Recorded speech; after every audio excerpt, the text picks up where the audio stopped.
What's up guys, Nas here, and today we're back with some more Dragon Ball The Breakers, and as you can see by the title in the video and right here, it says closed beta test information. This video just came out today.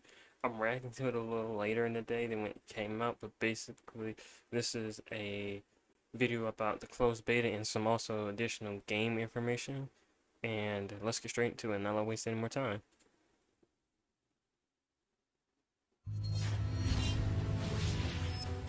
I'm gonna turn my headphones down a little bit. Game system trailer. Dragon Ball The Breakers is an online asymmetrical action game about one of the most vicious antagonists Look of at Dragon Cell chasing Ball against down. 7 ordinary citizens without superpowers. I wonder why it's only 4 right there. In the game, the vicious antagonist is called a Raider, and the ordinary citizens as survivors. Also, why Raider? Survivors of this game are from a group of ordinary citizens who do not have superpowers like... Real quick, just to let you know, they did post in here that you can actually apply for the closed beta to get in, which I was happy for because I thought it was just going to be a thing where they selected their own people for the closed beta and it wasn't open to everybody. But I've already signed up and one of my friends has signed up with me, so just letting you know you can't sign up at the link in the description of this video. If I remember, I'll put it in this video just in case. Goku. Survivors are sucked into a mysterious phenomenon called temporal scene, which is a space do not have superpowers like Goku. That's the time patrol area from Xenoverse. Oh, so that's how they're incorporating Xenoverse. Got you. I was like, that area right there looked familiar. Survivors are sucked into a mysterious phenomenon called temporal scene, which is a space where all the times and places are mixed together. What awaits them there is the threatful Raider. Oh, so it's like a time anomaly, basically. Okay, game overview. The player can choose to play as either... Okay, see, it says survivors down here. Highland River, Cell is the Raider, and he's level 2. A Raider or a Survivor. I wonder, can there only be one Oolong? The goal of the Raider is to defeat all survivors, while the goal of the survivors is to escape the battlefield while protecting themselves from a Raider. Generic. Survivors can escape from the battlefield by activating the Super Time Machine. I wonder if there's going to be an alternate way of escaping besides the time machine. In order to activate the Super Time Machine, they must protect the startup system, which appears in the middle of the map for a certain amount of time.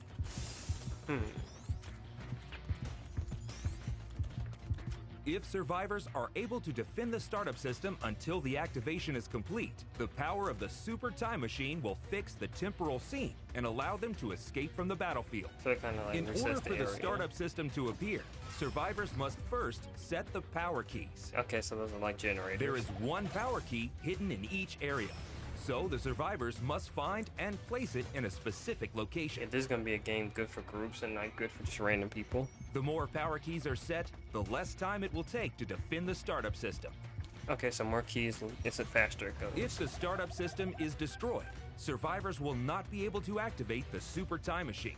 But the game will not be over yet. I was going to say, they got to have another way then if you can't get out that way. Beacons will appear on the map to call out the emergency time machine, and each player will have to try escaping. Oh, so if you succeed in escaping, you will receive bonus points in the game results. I'm assuming the emergency ones can't be destroyed. Only one time machine can be called out at a time. Oh, so you gotta wait? Oh, that's Survivors gonna make it can even worse. choose between escaping alone or escaping together with their companions. I wonder, can all 7 people escape on the one emergency? If the Raider destroys the time machine even once, survivors will not be able to call out the time machine again. Oh. Also, if you fail to escape within the time limit, the game is over and the Raider wins. Interesting. So they can destroy the emergency one also. So you can just be stuck altogether. A Raider altogether. can win the game by stopping the activation of the Super Time Machine and defeating their survivors before they can escape the temporal scene. Set this up here, if Raiders can defeat all survivors, then it becomes a complete victory. So just murder everybody. It's basically the Raider. Gotcha. Can we see some other gameplay besides Cell? Doesn't have to necessarily defeat survivors, but the more he defeats, the higher points are earned. Yeah, more points you get for more people you kill. Since decreasing the number of survivors will lead to stopping the activation of the Super Time Machine, take action efficiently. The Raider, with their overwhelming combat power, has a unique feature which allows it to evolve during the battle. Especially for example, one of the Raiders, Cell, starts as a larva at the beginning of the game, and evolves by absorbing survivors and NPC civilians. Oh, that's kind of dope. Each time it evolves, its combat power and skills will change, turning it into an even more threatening enemy for the survivors. The Raider has active and passive skills that make it a threat to survivors. Hey, he got explosion wave. Active skills can be activated at any time. There is a variety of useful skills, such as key detection, which allows... I was gonna say, I see special beam cannon right there. I don't know what that attack is, though. That's definitely special beam cannon. One to see the aura of the survivors, and also other skills to efficiently defeat and fight with transmission. Okay. Passive skills are skills that are always active during the battle and have a continuous effect. There are various skills depending on the Raider, such as ways to accumulate the evolution gauge, it's crazy and also actions that can be triggered at any time by specific controls. Exoskeletons. We never saw him actually. In addition, each Raider has special attacks for each transformation form. Obviously. Among them, the ultimate special attack, which can be used in the final form, has an incredible power and attack range. Cell's perfect Kamehameha hits everything in a straight line, making it a move that can be used to great effect, especially in attacking the startup system. Yo, hold on. I know that they won't have hero as villains, but just imagine if you could be a Raider and play Tien and he neon tri-beams the whole area and you can just spam it. That'd be kind of hard. Each time a Raider evolves, it can destroy one area of the map. So I was right about destroying zones. Once an area is destroyed, it disappears completely, and the range where survivors can move becomes narrower, making the action more tense in the latter half of the game. Okay, so I was right. There are zones which are up here, and he can destroy a zone and make it inaccessible, and now you're stuck to a smaller condensed area. I wonder, can he just destroy the zone with the time machine? Destroying an area will not demolish the power keys that have already been installed. But destroying an uninstalled area will reduce the total number of keys installed, so you can just get rid of the whole which makes area the time longer to switch on the startup system. So the keys aren't necessary for actually winning. They're just to speed it up and make it easier. Got you. With these various skills, you can gradually drive survivors into a corner. Oh shit, my man jumped off a cliff.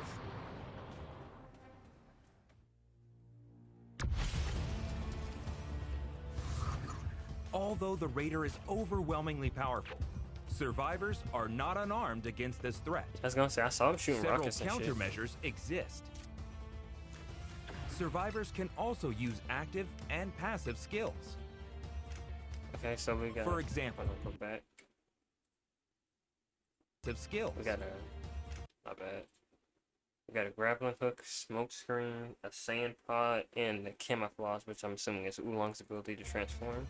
For example, the skill Saiyan Pod Remote allows you to call up and board a pod that can land anywhere on the map. Yeah, okay, I call it that. However, be careful, because it takes a while to call out the pod. And also, you will get damaged when the pod falls on your head. And it has As AoE another damage. example, the skill Change can be used to deceive the Raider's eyes by changing into random objects on the map. Hopefully this game has game However, modes, because you need to be careful as well, as it can sometimes turn into something completely unexpected.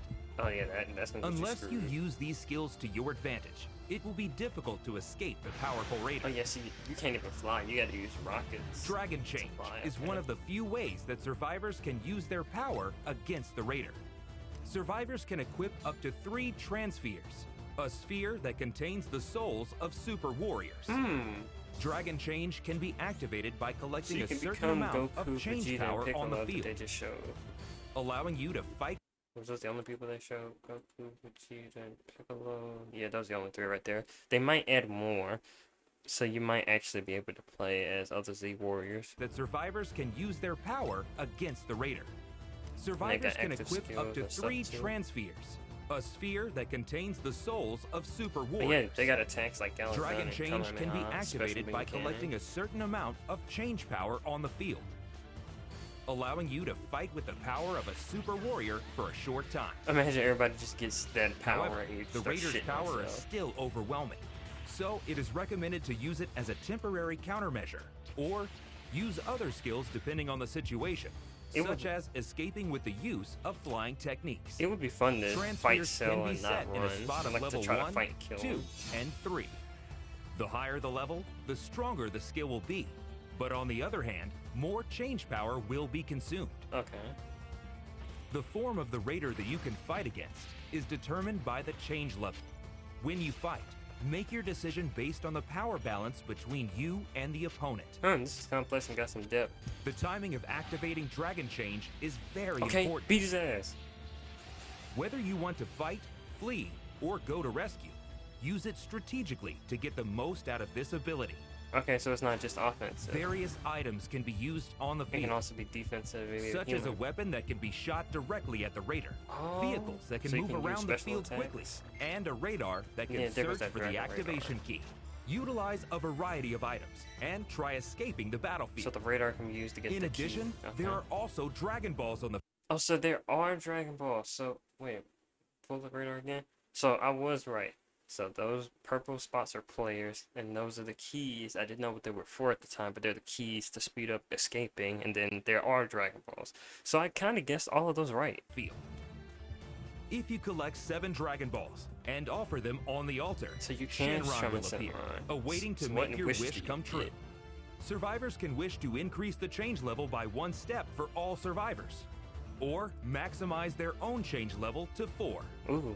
Raising to change level 4 can only be done by wishing to Shenron, and once you power up, your appearance and power will be exactly the same as the Super Warrior for a certain amount of time. So The that would be good if you and your friends are like you're trying to run distraction while your friends are getting the time machine prepped and ready to go. So you now turn to Goku, fight Cell, try to kill him or at least stall till they get the time machine done.